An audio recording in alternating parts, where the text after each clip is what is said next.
Jose, anak, ayos ka lang ba? Kanina ka pa nakaupo dyan ah. Ay, Itay, kayo pala. Kasi po, nalulungkot ako. Tandaan niyo po ba ang araw na ito? Siyempre anak, ngayon ang 10 taon ng pagkamatay ng inay mo. Makakalimutan ko ba yon? Ay, anak ko. Naaalala ko sa iyo ang mahal kong si Raquel. Nangungulila pa rin ako sa kanya. Ako rin po, Itay. Minsan po, pakiramdam ko, nag-iisa lang ako. At nitong huli, Ano yun anak? ang mga kapatid ko po kasi, lagi na lang nila akong iniinsulto. Sabi nila, nababaliw na ako. Lahat na nga ginagawa ko para magustuhan nila ako. Pero tingin pa rin nila sa akin, walang kwenta. Ganun ba ako, Tay? Jose anak, ikaw ang nagpapasaya sa akin ngayong matanda na ako. Masama ba kung mahal na mahal kita? Nalulungkot lang po ako. Kami lang po ni Benjamin ang walang nanay. Tapos, ayaw pa sa akin ng mga kuya ko. Bakit po kaya, Itay? Jose anak, halika. May sasabihin ako sa iyo. Dapat maging masaya ka dahil natutuwa sa iyo si Jehovah. Mahal mo ang katwiran at katotohanan. Kaya anumang pagsubok ang pagdaanan mo, pagpapalain ka dahil malapit ka kay Jehovah. Mabait kang bata. Makikita mo, matututuhan ka ring mahalin ang mga kuya mo. Huwag ka lang malungkot. Sige, kunin mo yung dala ko. Nandiyan, malapit sa bangko. Dala-dala niyo po pala ito kanina. Para sa iyo yan. Sige, buksan mo. Ano po ito? Itay, ang ganda po nito ah! Isukat mo. Bagay na bagay yan sa isang makisig na lalaking gaya mo. Alam mo anak, pinasadya ko yan. Binantayan kong mabuti ang pagtahid yan para sukat na sukat sa iyo. Jose, halika. Alalayan mo ko. Ihatid mo ako sa tolda ko, anak.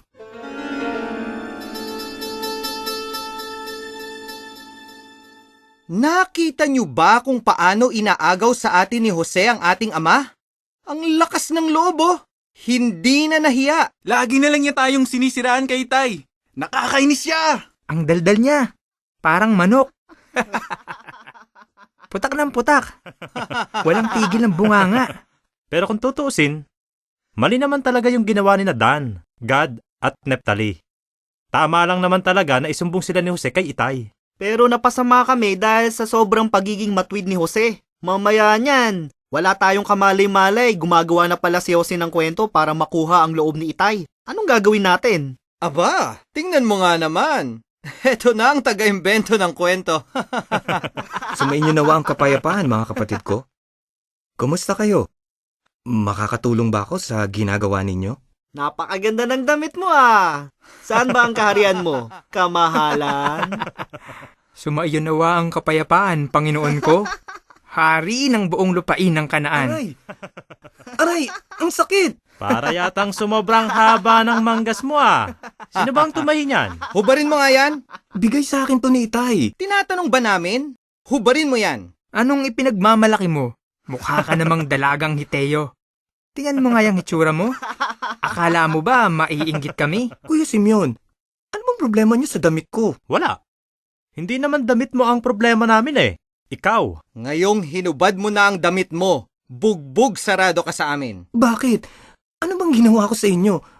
Bakit niyo ba ako ginaganito? Nakakatakot kayo. Para kayong mga leon. Abat, iniinsulto pa tayo nito. Parang leon pala ha? Hoy, bubwit ka. Alam mo bang kayang-kaya kang sakmalin at pagluray-lurayin ng mga leon? Gusto mong subukan ko sa'yo nang makita mo ang hinahanap mo? Dapat siguro makatikim ka sa amin para magtanda ka at matuto kang rumispeto. Sa susunod, huwag kang umasang poproteksyonan kita.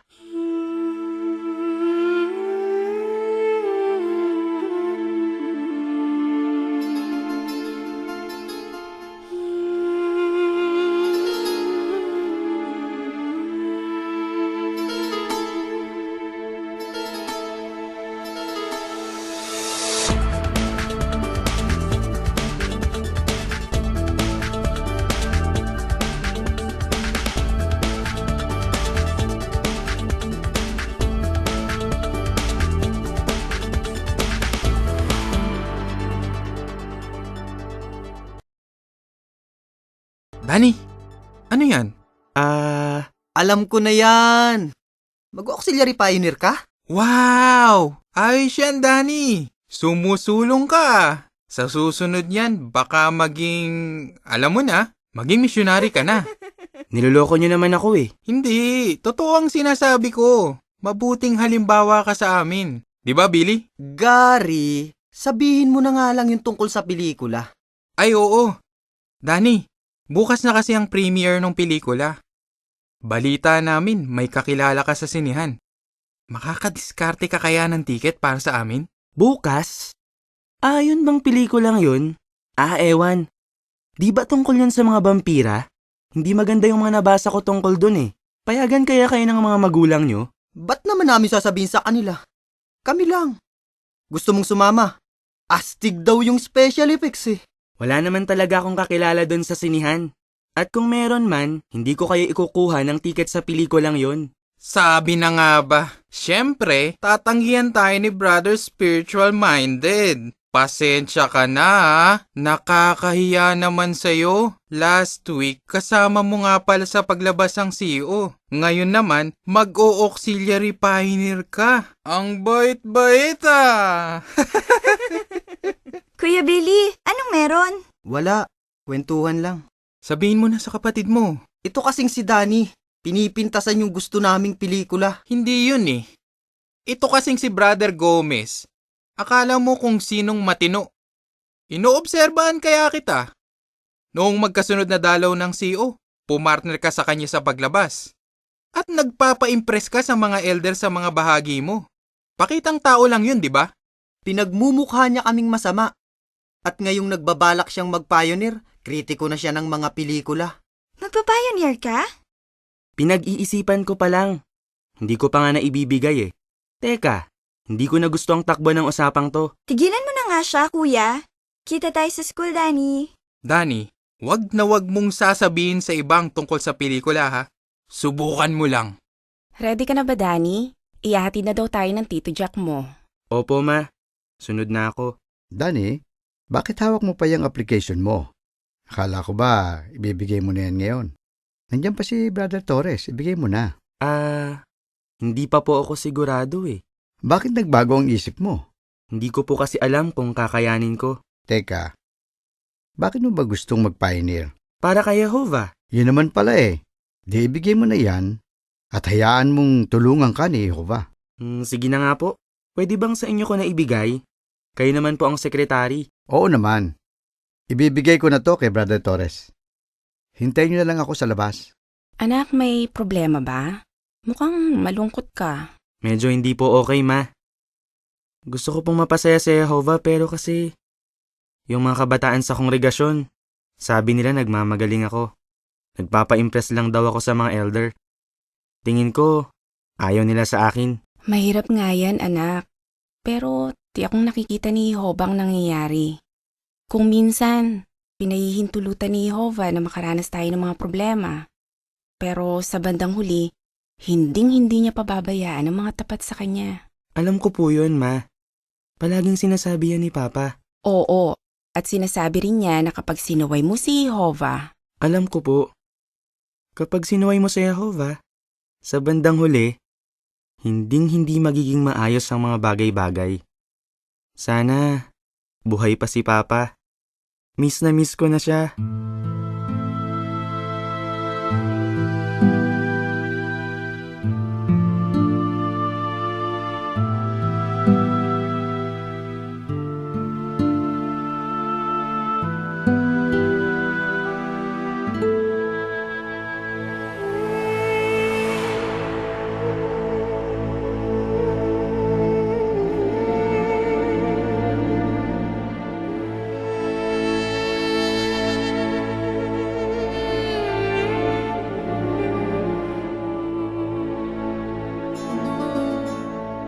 Jose, may mensahe ako mula sa ating Panginoong Putipar.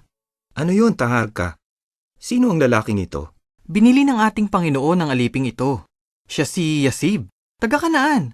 Ibinilin siya sa akin ni Putipar. Pero ikaw daw ang magpapasya. Yasib, maligayang pagdating. Mula rin ako sa Kanaan, sa Kiryat Arba. Alam ko po ang lugar na iyon, Panginoon. Noong bata ako, nagpapastol ako ng mga kambing ni Itay sa mga burol ng Kiryat Arba. Huwag mo kong tawaging Panginoon, Yasib. Alipin din ako tulad mo. Jose na lang. Hindi lang basta alipin si Jose. Sa kanya ipinagkatiwala ng Panginoong Putipar ang buong sambahayan. Hindi na nga alam ni Putipar kung ano pa ang pag-aari niya eh. Maliban sa tinapay na kinakain niya. Tahal ka. Tama na. Sobra na yung sinasabi mo. Jose, nagsasabi lang ako ng totoo. Si Putipar man ang Panginoon, si Jose naman ang nangangasiwa sa bahay at sa mga gawain ng Panginoon. Kaya tandaan mo, ikaw at ang lahat ng nasa sambahayang ito ay kay Jose mananagot. Yasib, anong trabaho mo? Mukha ka kasing maliksi at malakas. Noon po, tagapag-alaga ako ng kawa namin. Pero nang maging alipin ako, sinanay ako sa gawaing bahay, lalo na sa paghahanda ng pagkain. Mabuti. Pwede ka sa gawaan ng serbesa. Kailangang ayusin ang imbakan. Mukhang kayang-kaya mong buhati ng mga sako ng sibada at tapayan ng serbesa. Tahal ka. Ikaw na ang bahala sa mga gagawin ni Yasib. Jose, paalisin mo na ang mga aliping iyan. Dapat nagtatrabaho sila imbis na makipagkwentuhan sa'yo. Ano pong may paglilingkod ko? May problema po ba sa bahay? Tinatanong mo ba kung may problema sa bahay, Jose? Hindi ba't nang atasan ka ng asawa ko sa kanyang mga pag-aari ay naging mas mabuti na ang lahat? Naaayos mo ang mga bagay-bagay bago pa magkaproblema. Ngayon lang kami nakakita ng gaya mo, Jose. Iba ka talaga. Magpapaalam na po ako, Ginang. May pinapagawa sa akin ng Panginoon. Nagbilin siya na... Wag! Dito ka lang! Oy kayo, iwan niyo muna kami. Labas muna kayo. Sige na. Labas! Labas! Jose, sandali lang. May problema nga pala ako. At tiyak na matutulungan mo ko. Problema? Teka, tatawagin ko lang po ang mga kasambahay. Pwede niyong sabihin sa amin para masolusyonan namin agad. Huwag, Jose. Huwag ka nang magtawag.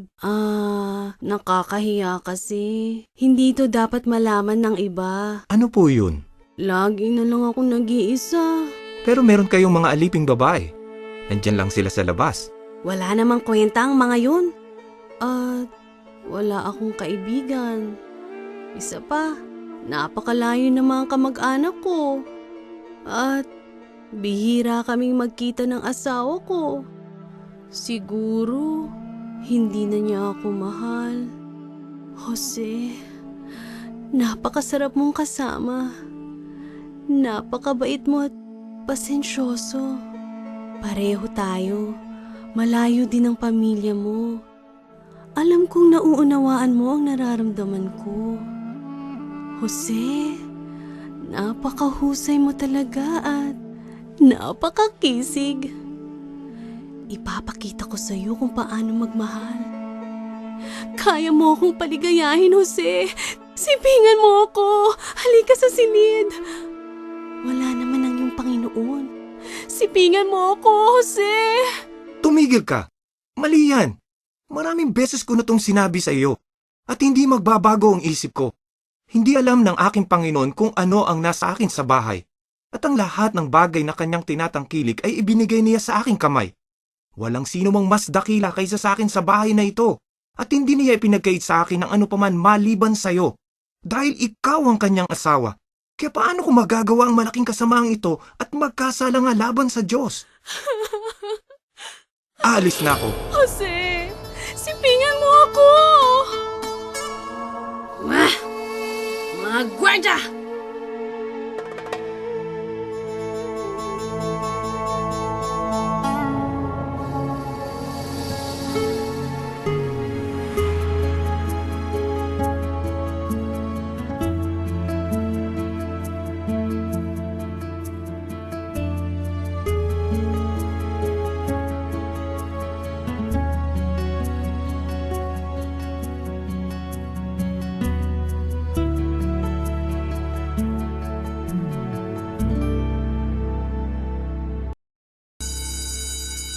Hoy, suplado, ba't ka nagmamadali? Kayo pala. Billy, Gary. Hi, Ana. Sorry, nag-bell na kasi. Mauna na ako. Kita na lang tayo mamaya. Ano naman kung malit ka ng konti? Napaka-nerd mo talaga. Teka lang, Danny. Sabay na ako. Hindi na. Nagmamadali talaga ako. Sige, ingat. Sisip-sip na naman yun sa teacher kaya nagmamadali. Masyado siyang nagmamagaling. Mr. Perfect. Nakakasura. Napaka-mature nga eh. Alam nyo, hindi ko pa siya nakitang may kasamang girl. Bakla ba siya? Bakla? Hindi, no? Saksi ni Jehovah siya. Nakalimutan mo na ba, Bianca? Ay, mga Jehovah nga pala kayo. Saksi ni Jehovah. Sige, una na ako. Kita na lang tayo mamaya. Oh, parang hiyang-hiya si Billy na maging saksi ni Jehovah. Baka. Nga pala, mabalik tayo kay Danny. Para sa kanya kasi, makikipag-date lang siya pag handa na siyang mag-asawa. Ibig sabihin, virgin pa siya? Ano ka ba, Bianca? Walang papatol dun, no? Napaka-nerd kaya ni Danny. Baka wala pa kang nahalikan yun eh. Well, type ko siya. Pustahan tayo. Ilang araw lang at mababaliw siya sa akin. Bianca, may boyfriend ka na. At ngayon pa lang, sinasabi ko na sa'yo, hindi makikipag-date sa'yo si Danny. Date? Ang gusto ko... Alam mo na, gawin namin yon kahit one time lang. Pwede. Gary, anong sinasabi mo? Sige nga, try mo. Di ba gusto mo naman na na-challenge? Saka dapat na yung matutunan ni Danny. Tingin ko, ikaw ang makakapagpabago sa kanya. Kayang-kaya mo yan, Bianca. Oo naman, kahit hindi mo pa sabihin sa akin. Talagang gusto ko siya. Matagal na. Hay nako, tara na nga. Late na talaga tayo. Ang sama mo, Gary. Bakit mo sinusulsulan si Bianca? Relax. Nagbibiro lang ako. Masyado kang seryoso. Hindi tama yun. Isusumbong kita. Ana, huwag.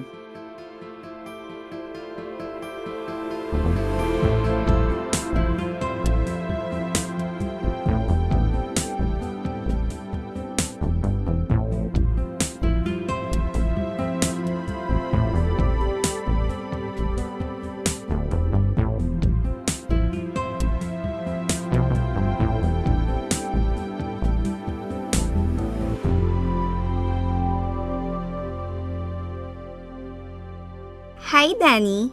Pwedeng makitabi? Sige. Usod na lang ako. Huwag ka nang umusod, please. May sasabihin ako. Ha? Bakit? Ano yun? Balita ko, ang galing mo daw sa math. Patulong naman sa assignment ko. Ang hirap kasi. Sabi ng teacher ko, magpaturo daw ako sa'yo. Pwede? Laging wala sa bahay ang parents ko. Bukas kaya? Maagang tapos ng klase. Kaso may gagawin ako eh. At saka... Ang cute mo naman mag-react. Takot ka ba sa mga babae, Danny? Ayaw mo ba sa'kin? Mabait ka. At nirerespeto kita. Pero wala pa kasi sa isip ko ang manligaw eh. Isa pa. Nakakatawa ka. Hindi naman kita niyayayang magpakasal, no? Patulong lang sa math. Tapos, enjoy lang tayo ng konti. Sorry, Bianca ha. Pero magkaiba kasi tayo ng pamantayan. Ayokong gumawa ng isang bagay na hindi gusto ng Diyos o pagsisisihan ko. Danny! Danny! Gamit mo!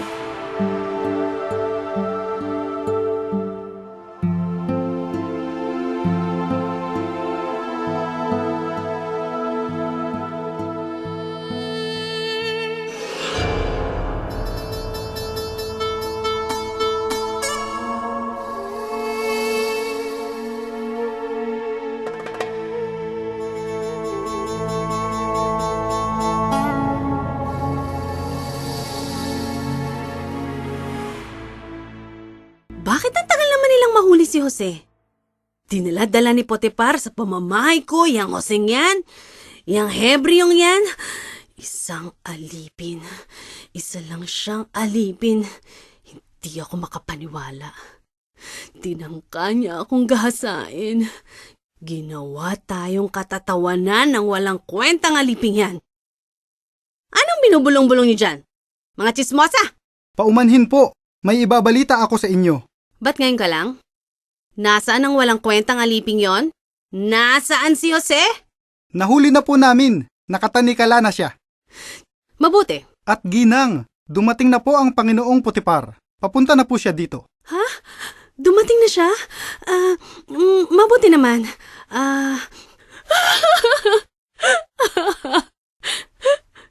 Guardia! Saan ka pupunta? Diyan ka lang. At kayo, huwag nga kayong tatayo-tayo dyan. Hali kayo rito at alimin niyo ko. Bilis!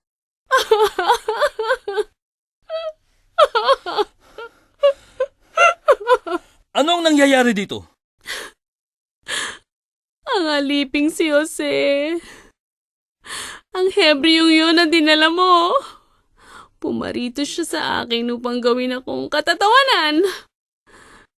Tinangka niya akong gahasain. Pero nagsisigaw ako. Nang ilakas ko ang aking tinig at magsimulang sumigaw, iniwan niya ang kanyang kasuotan sa tabi ko at tumakas. Potiphar. Muntik na akong mag-asa. Nang walang kwentang haliping yon. Panginoon, nakita ko talaga si Jose na tumatakbo palabas. Halos hubad. Nasaan si Jose? Narito na po si Jose, Panginoon. Magsitahimik kayo! Jose, pinagkatiwalaan kita. Ipinagkatiwala ko sa iyo ang lahat. Walang sino mang mas dakila kaysa sa iyo sa bahay na ito. Wala akong ipinagkait sa iyo, maliban sa asawa ko. Ipinagkatiwala ko siya sa iyo. Panginoon, hindi po totoong bintang sa akin. Wala akong masamang ginawa. Sinasabi mo bang sinungaling ang asawa ko? Sinira mo ang tiwala ko sa iyo. Hindi ko gagawin yan sa iyo, Panginoon. Tama na! Mga gwardya, alisin niyo sa pamamahay ko ang basurang ito. Nagkasala ka sa akin. Nagkasala ka rin sa iyong Diyos. Traidor! Ngayon, mabubulo ka sa bilangguan. Mga gwardya, dalhin niyo na yan!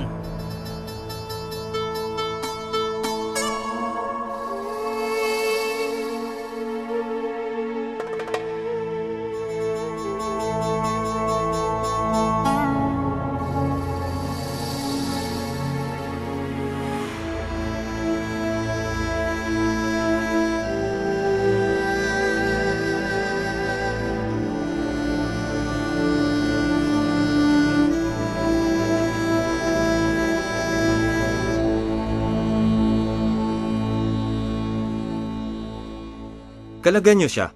Salamat. Masakit din yun ah. Sino ka? Ako si Jose. Ako ang naatasang mga siwa dito sa bilangguan. Mga gwardya, kailangan niya ng damit na may susuot dito. Ikuha niyo na siya. Pero bilanggo ka rin, di ba? Bakit nauutusan mo ang mga gwardya? Nakakapagtaka naman. Maupo ka. Matagal na akong nakabilanggo. Pero dahil sa maibiging kabaitan ni Jehovah na aking Diyos, nakasumpong ako ng lingap sa paningin ng punong opisyal ng bahay bilangguan. Kaya ipinaubaya sa akin ng punong opisyal ng bahay bilangguan ang lahat ng bilanggo dito. Ako ang nagpapagawa ng lahat ng bagay na ginagawa nila dito. Hindi nga tinitingnan ng punong opisyal ng bahay bilangguan ang anumang gawin ko, sapagkat si Jehovah ay sumasa akin.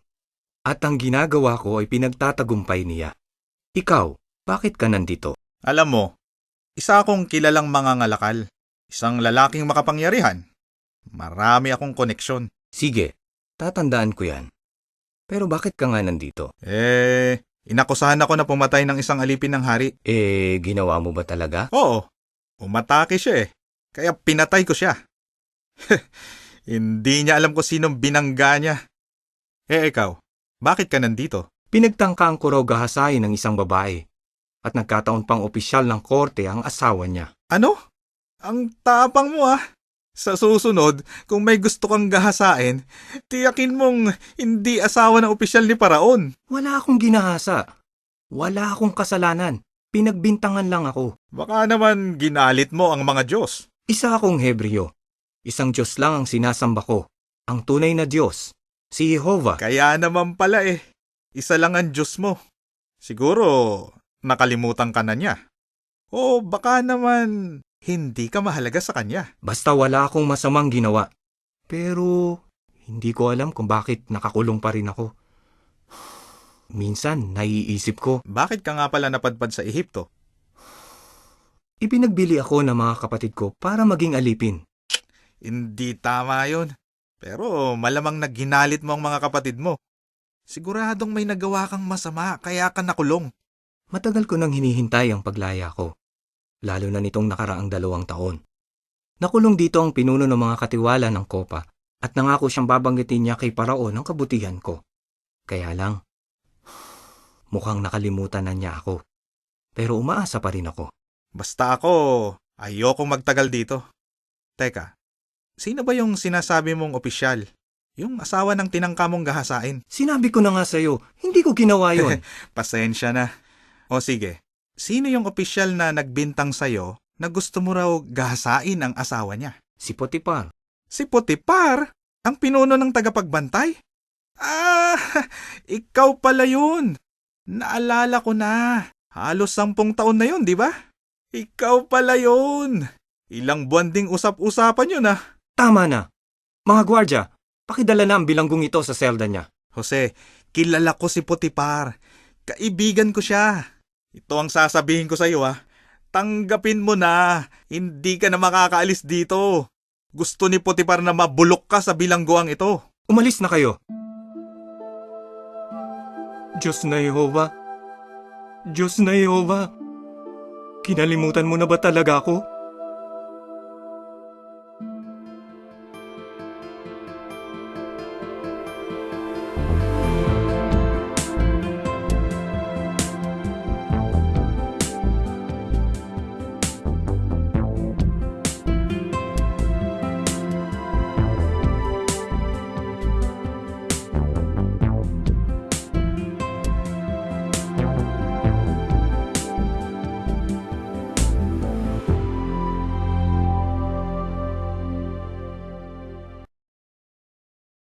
Bianca, sandali!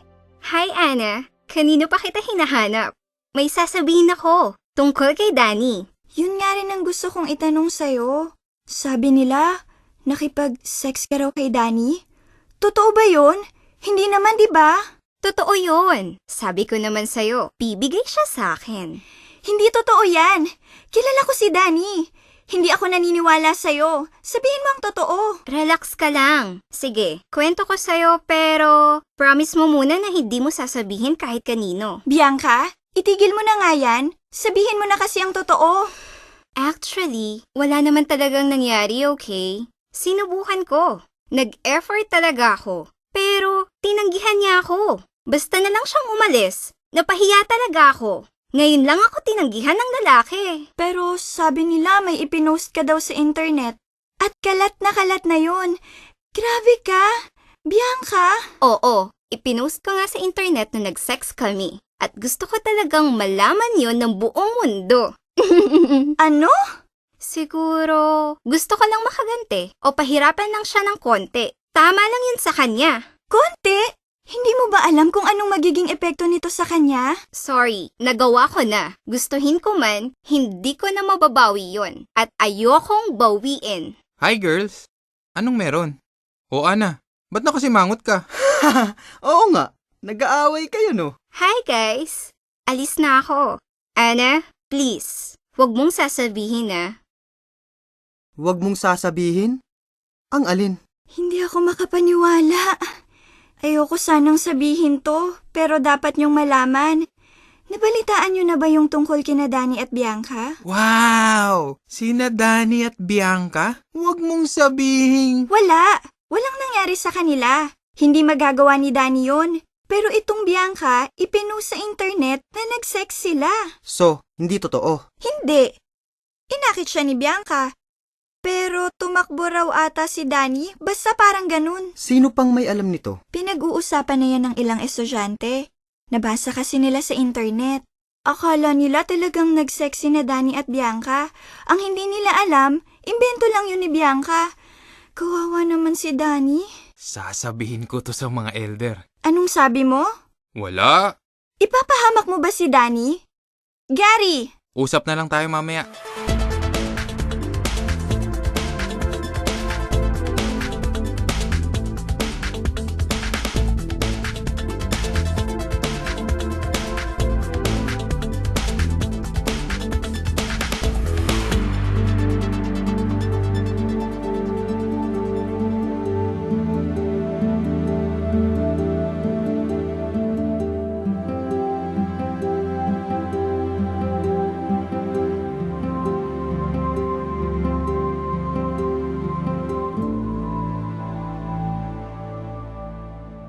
Salamat po, Brother Mercado, Brother Torres. Walang anuman. Mabuti't makakapag-usap na tayo. Gusto talaga naming makatulong. Ano po ba ang sinabi sa inyo ni Gary? May ibinigay siya sa aking site sa internet. Magugulat daw ako sa mababasa ko doon tungkol sa iyo, Danny. Nang tanungin ko siya kung ano yun, sinabi niyang nakipag-sex ka raw sa kaeskwela mo. Hindi po totoo yan. Sinungaling si Gary. Gusto nga naming marinig ang side mo. Nabasa mo na ba ang sinabi nung si Bianca tungkol sa inyong dalawa? Salamat po dahil hindi kayo agad naniwala, Brother Mercado. Hindi ko po tiningnan ng webpage ni Bianca. Ano po bang sabi niya? Grabe naman! At itong si Gary, bakit niya agad sinabi sa mga elder nang hindi? Huwag kang mag-alala, Danny. Sa tulong ni Jehovah, maaayos din ang lahat. Ano po sa tingin niyo ang pwede naming gawin? Ito naman ay mungkahi lang. Naisip namin na pwede niyong kausapin ang principal. Meron siguro silang regulasyon kapag may estudyanteng inaagrabyado o sinisiraan. Pero alam mo, Danny, may napansin kami doon sa ipinost niya sa internet. Ano po? Sabi niya kasi, nangyari daw yon isang Sabado ng gabi pagkatapos niyong manood ng season finale ng isang palabas sa TV na... Hindi po totoo yun, Brother Mercado. Tiningnan namin ang listahan ng mga palabas sa TV at nakita namin na April 16 ipinalabas ang episode na yon. Tapos po... Naaalala mo ba, Danny, kung nasaan ka noong April 16? April 16? Circuit Assembly po nun. Nag-dinner pa nga kami nina Joel, Brenda at Tito Jack. Pwede namin silang kausapin para sila ang magpatunay sa sinasabi mo. Danny, ipaubaya mo ang lahat kay Jehovah. Lalabas din ang totoo. Alam ko po. Kaya lang pakiramdam ko. Sirang-sira na ako. Naalala mo ba, Danny, kung ano ang laging sinasabi ng papa mo? Kung lagi kang susunod kay Jehovah, pagpapalain ka niya. Salamat po sa dalaw. Kakausapin namin sina Joel at Brenda, saka kami makikipag-usap sa mga elder. Pag-iisipan ko rin po ang mga sinabi nyo, baka may maitulong ako. Magkita tayo sa pulong. Sige, Danny. Kita nyo na po, Ma. Duda rin sila sa akin. Baka nga pati kayo eh. Anak, naniniwala sila sa'yo, pati ako. Ba't kailangan pa nilang idamay sina Joel at Brenda? At bakit kailangan nyo pang pumunta sa school? Wag na po. Hayaan mo lang ang mga elder, wag kang masyadong mag-alala. Ipaubaya natin sa kanila ang mga bagay-bagay. Maghintay lang tayo ng ilang araw. May naiisip ako. Ayaw sa akin ng mga kabataan sa kongregasyon. Nawiwirduhan sa akin ng mga kaeskwela ko. Tapos ngayon, walang tiwala sa akin ng mga elder. Ano ba tong nangyayari sa akin? Danny, huwag kang mag-isip ng ganyan. Sa kwarto lang po ako.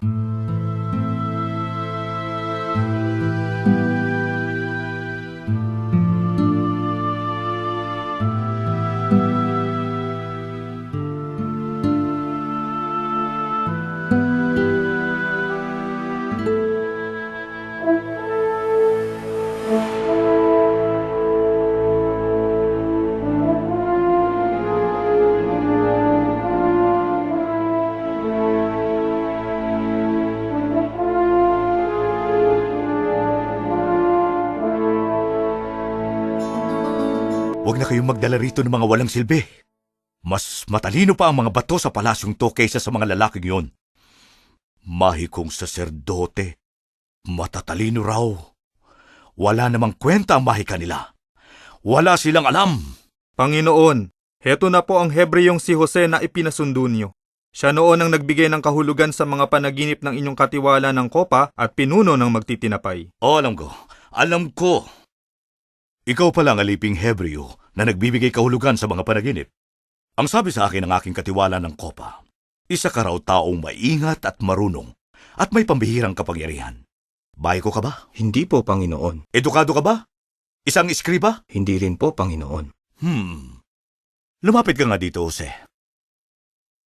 Jose, nanaginip ako. Ngunit walang isa man sa Ehipto ang makapagbigay kahulugan noon. At narinig ko na kapag sinabi sa iyo ang panaginip, kaya mo itong bigyan ng kahulugan. Hindi po ako, kundi ang aking Diyos na si Jehovah ang magsasabi na ikabubuti ni Paraon. Mabuti. Sa panaginip ko, Umaahon mula sa ilog ng Nilo ang 7 baka na matataba at magaganda ang anyo, at may 7 pang baka na umaahong kasunod ng mga iyon.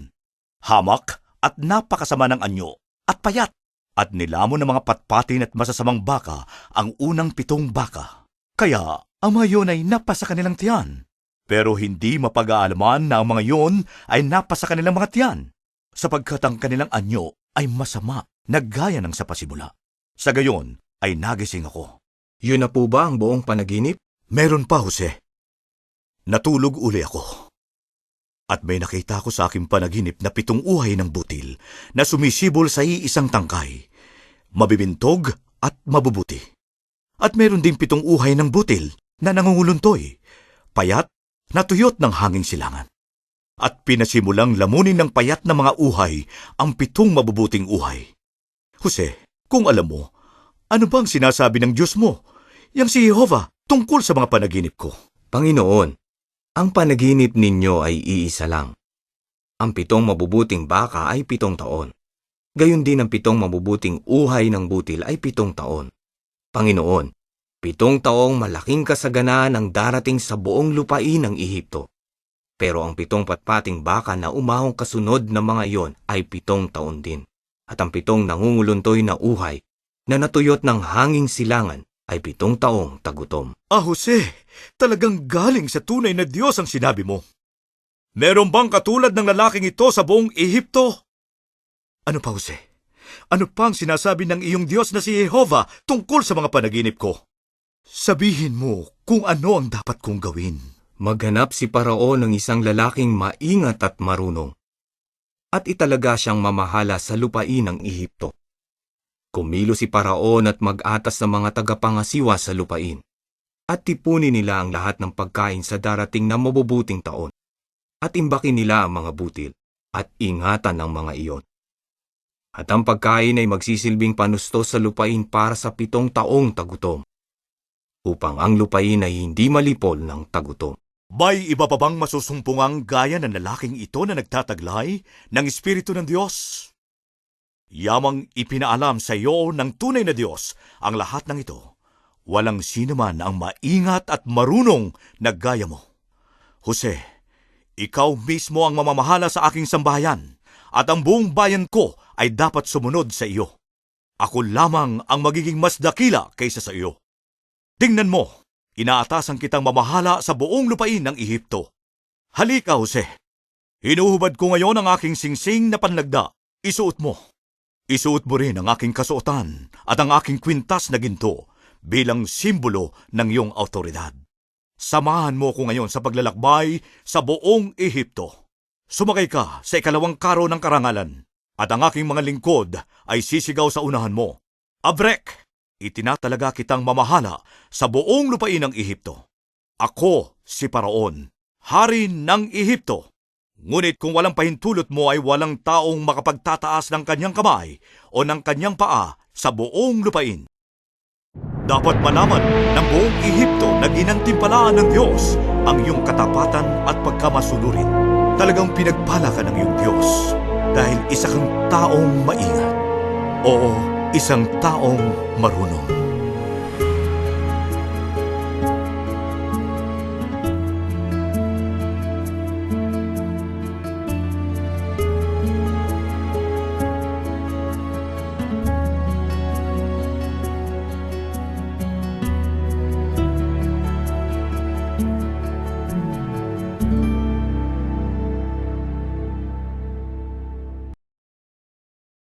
Good morning, anak. Morning, Ma. May magandang balita ako sa'yo. Kagabi ko pa sana sasabihin, kaya lang tulog ka na nang dumating ako. Panay ang tulog mo nitong nakaraan, ha? Opo, kasi pag tulog po ako, hindi ko naiisip ang problema. Pinoproblema mo pa rin ang tungkol kay Bianca, no? Opo, pero medyo okay na ako. Tama kayo, Ma. Wala naman talaga akong magagawa ngayon doon. Kaya i-enjoy ko na lang ang paglabas. May usapan po kami ni Tito Jack. Ano po pala yung ibabalita nyo? Anak, tapos na ang problema mo kay Bianca. Talaga po? Hindi nga. Anong nangyari, Ma? Di ba sabi ko sa'yo may naisip ako?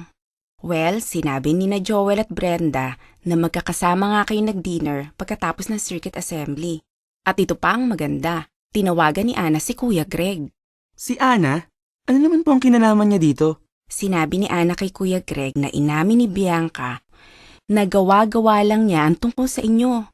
Kaya dahil dun sa petsang binanggit ni Bianca at sa sinabi ni Ana, pinuntahan namin ng Tito Jack mo ang mga magulang ni Bianca. Talaga, Ma? Oo. At nandun si Bianca. Kaya pagkatapos naming makausap ang mga magulang niya, ipinatawag nila siya. Hayun, inamin niya lahat. Inutusan nga siyang bawin ang ipinost niya sa internet. Hay, salamat. Ako na po. Si Tito Jack, Ma. Pasok po. Hi, Danny. Hi, Rose. May dumating na bang lalabas sa larangan? Good morning, Kuya. Wala pang dumarating eh. Teka lang ha, mag-aayos pa ako. Kumusta, Danny? Mukhang alam mo na ang balita ah. Gusto talaga ng mga elder na matapos na to. Nagmamalasakit sila sa iyo at sa lahat ng kabataan sa kongregasyon. Sa katunayan, may ginagawa na sila para matulungan si Gary at Billy. Alam naman ng mga batang yon na hindi totoo ang bintang sa iyo pero idiniin ka pa nila. Hindi tama yon at kailangan itong aksyonan ng mga elder. Pero hindi ko naman po gustong kausapin pa sila ng mga elder. Danny, hindi pinag-uusapan dito kung kailangan silang kausapin ng mga elder o hindi. Kailangan silang matulungan. Ang problema, hindi sila nagpakita ng pag-ibig at karunungan. Pero hanga ako sa ginawa mo. Hindi ka gumanti, hindi ka rin sumuko. Salamat po sa pagtitiwala. Alam mo, Danny, naisip kita nang binabasa ko ang teksto sa araw na ito. Ah, opo. Yung tungkol kay Jose, maganda po siyang halimbawa. Sabi po ng komento, laging ginagawa ni Jose ang tama, pero marami pa ring masamang bagay na nangyari sa kanya. Ayaw sa kanya ng mga kuya niya, ipinagbili siya bilang alipin, napagbintangan na nagtangkang mang-rape at nabilanggo. Pero pinagpala siya ni Jehovah dahil naging maingat siya at marunong. Totoo yan. Oo, maraming pinagdaanan si Jose. At ang tagal niyang nagdusa. Naging alipin siya at nabilanggo sa loob ng mga 13 taon. Pero sabi sa komento ngayon, nakatulong pa nga kay Jose ang lahat ng pagsubok na naranasan niya. Kasi naihanda siya nito sa mas malalaking atas. Hindi galing kay Jehovah ang mga pagdurusa ni Jose. Pero pinahintulutan niya ito dahil may layunin siya. Nang pwede nang gamitin ni Jehovah si Jose, ano sabi ng Biblia? Sabi po, may sapat na siyang karunungan para makapagturo sa mga may edad at makaranasan. Tama. At anong sabi ni Paraon? Walang sino man ang maingat at marunong na gaya ni Jose. Yun ang punto. Dapat tayong maging maingat at marunong para mapaluguran natin si Jehovah. Di ba lagi may sinasabi ang papa mo mula noong maliit ka pa? Opo, Ma. Yung laging sinasabi ni Papa na lagi niyo namang ipinapaalala sa akin ngayon, na kapag sinuway mo si Jehovah, sa bandang huli, hindi magiging maayos ang mga bagay-bagay. Pero kapag sinunod mo si Jehovah, sa bandang huli, hindi niya pababayaan ang mga tapat sa kanya. Mas kumbinsido ako ngayon na totoo yan. O nandyan na yata ang mga kapatid. Brother Danny, pwede bang ikaw ang manguna sa panalangin bago tayo pumunta sa larangan? Opo, brother. Tito Jack. Isa pong pribileyo yan.